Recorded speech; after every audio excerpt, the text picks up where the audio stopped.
자, 부가가치세 신고는 신고하시기 전에 몇 가지 알아두셔야 되는 사항들이 있어요. 그래서 신고 전에는 뭐 준비할 것도 있고요. 그다음에 이제 어떻게 신고해야 되는 건지에 대한 것도 생각을 하고 계셔야 되는데, 부가가치세 신고를 하시기 전에 먼저 기억하고 계셔야 되는 거 몇 가지만 좀 말씀드릴 테니까, 부가가치세 신고를 하시려면 이 영상을 먼저 보시고 나서 신고하시는 거를 권해드립니다. 일단 가장 먼저 그 댓글로도 질문들이 있으신데요. 뭐냐 하면 이 신고하는 신고 대상 기간이에요. 그래서 일반 과세자 같은 경우에는 여기 지금 반기에 대해서, 그러니까 2024년 2기에 대해서 신고를 하는 거니까 2024년 7월 1일부터 12월 31일까지의 기간에 대한 부가가치세를 신고하는 거고요. 간이과세자 같은 경우에는 1년치를 하게 되죠. 그래서 지금 2025년 1월 달에 신고하는 간이과세자들은 1월 1일부터, 지난해 1월 1일부터 12월 31일까지 1년치에 대해서 신고를 하는 겁니다. 그래서 이렇다 보니까 2025년 들어와가지고 새로 사업을 시작하신 분들은 지금 신고를 하시는 건 아니에요.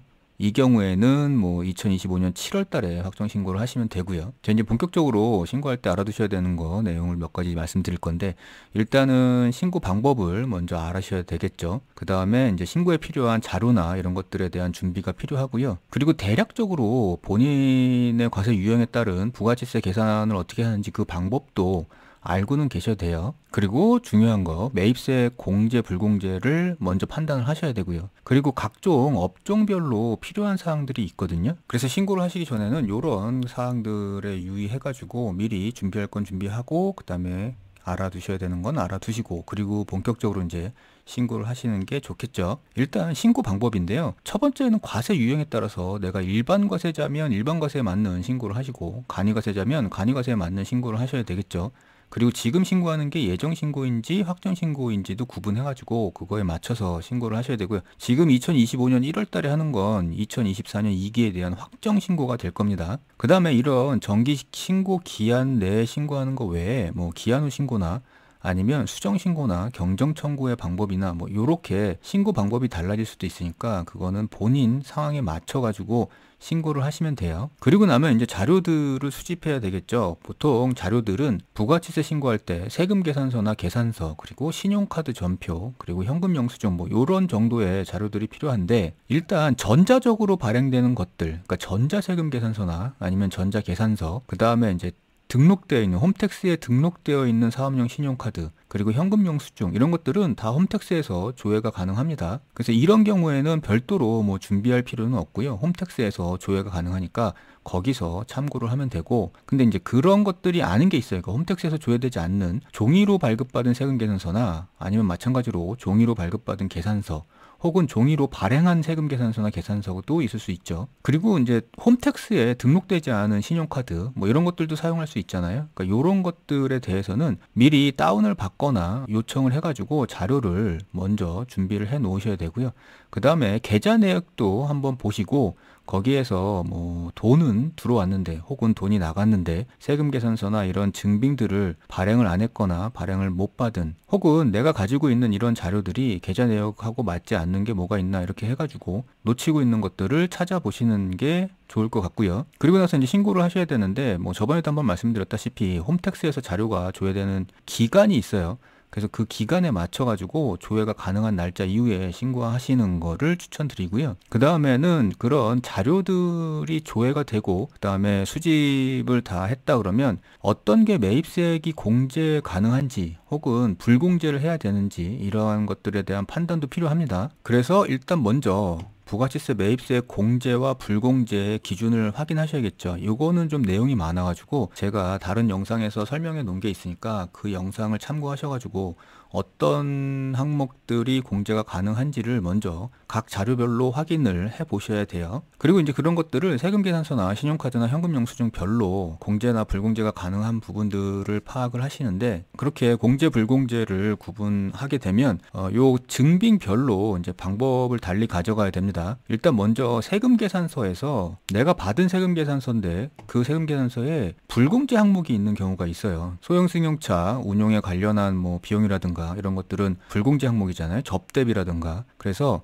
세금 계산서를 받았는데 불공제 항목이 있는 경우에는 공제받지 못할 매입세액 명세서를 꼭 작성해 주셔야 돼요. 이게 왜냐하면 세금 계산서 같은 경우에는 공제를 받던 불공제를 하던 어찌 됐던 세금 계산서 받은 거는 다 신고에 들어가야 되거든요. 근데 일단 신고에 들어가게 되면 공제로 먼저 잡혀 버립니다.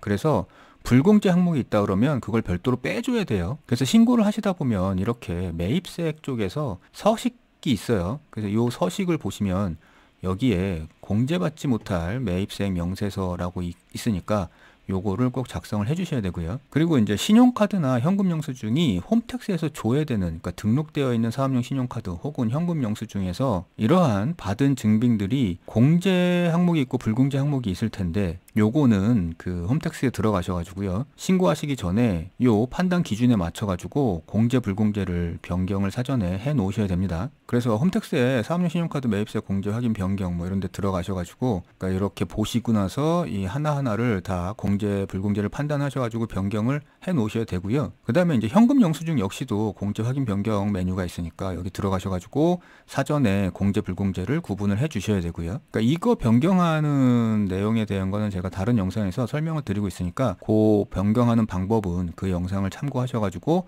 사전에 변경을 미리 해 놓으시고요. 그 다음에 이제 신용카드 중에서 홈택스에서 조회되지 않는 카드들이 있어요. 그러니까 등록을 안 해놨는데 그냥 개인 카드를 사용하는 경우도 있잖아요.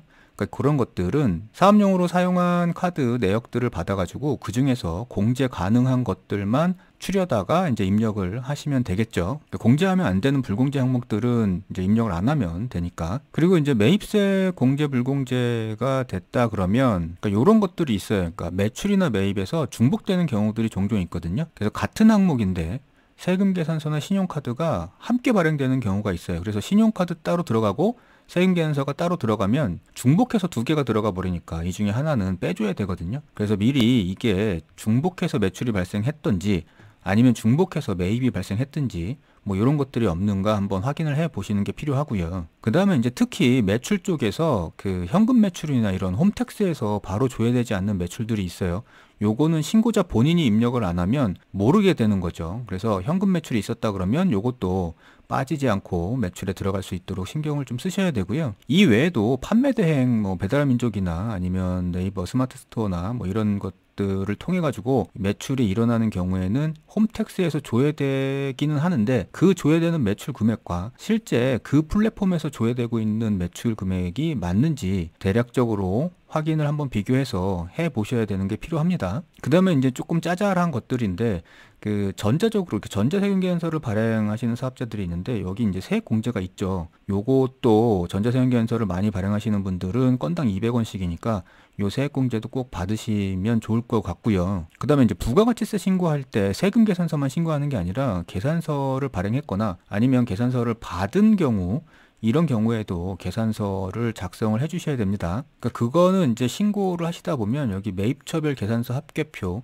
입력하기가 있으니까 여기에서 입력을 하시면 되고요. 그리고 이제 마지막으로 업종별로 별도로 필요한 것들이 있어요. 그러니까 뭐 여러 가지가 있는데 대표적으로 신고를 하다 보면 많이 나오는 것들이 이제 음식점업 같은 경우에는 뭐 사업장 현황 명세서 이런 것들이 서식으로 들어가 줘야 되는 경우가 있고요. 이게 안 들어가면 신고해서 오류가 뜨니까 그거는 좀 확인을 해 보셔야 되고요. 그다음에 뭐 영세율 같은 매출이 있었다 그러면 관련한 서식이나 자료가 필요할 수 있어요. 그리고 이제 많이 나오는 경우가 임대업 같은 경우에도 요 별도의 요 부동산 임대공급 가액 명세서 같은 서식이 필요할 수 있으니까 요거 작성도 됐는지 확인을 해 보시면 될 것 같아요. 그래서 이제 부가가치세 신고 전에 몇 가지 주의하셔야 되는 내용들을 말씀드렸는데 그냥 신고 처리됐다고 막상 홈택스에 들어가서 바로 신고서 작성을 하시는 것보다는 그러면 이제 또 거기서 시행착오가 일어날 수 있거든요. 그래서 최대한 준비해야 될 것들은 미리 사전에 하시고 그리고 신고를 작성하시는 게 실수나 오류를 줄이고 신고를 하실 수 있는 좋은 방법일 것 같아요. 그래서 이제 이렇게 하고 이제 본격적인 신고 방법에 대한 영상으로 다시 말씀드리겠습니다. 감사합니다.